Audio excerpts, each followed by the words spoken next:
as illegal and unethical incidents, I wrote after hearing about a stroke patient that was secretly transported, and the patient ended up at the hospital 3 hours later, which is outside the window for which they can receive the first line of treatment.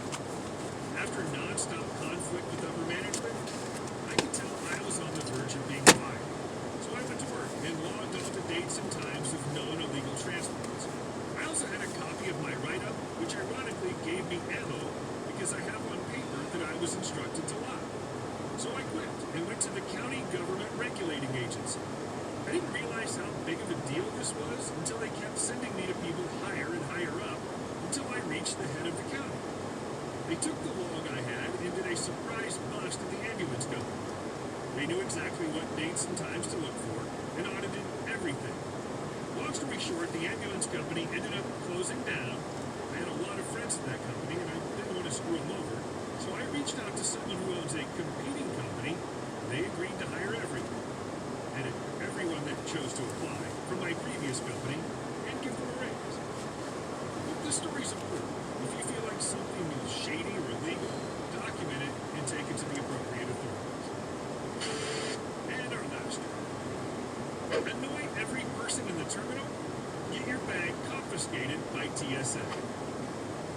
Waiting for a flight to board at a major East Coast airport and watch this young, slick, loud business kid, early 20s, on a conference call, shouting into his Apple earbuds.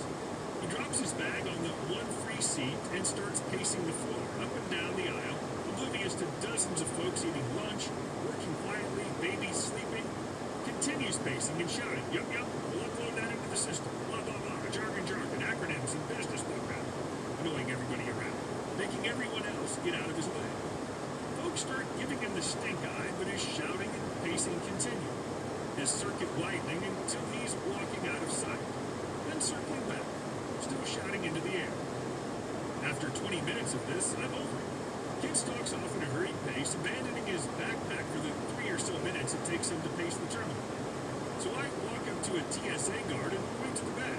Sir, there's an unclaimed backpack on that seat. Then I walk away. TSA starts making announcements, trying to find the owner of the bag. The D-bag business kid is too oblivious, pacing and shouting. TSA is already removing the bag when he realizes and chases after them. Too late.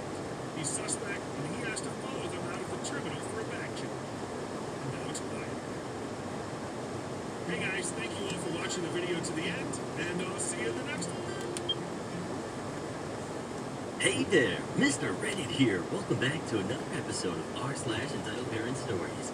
Our first story we'll be reading today. Karen tries to kick me out of my own apartment. After that, don't want to fix my IT issue? Well, I think it's time for a new CTO.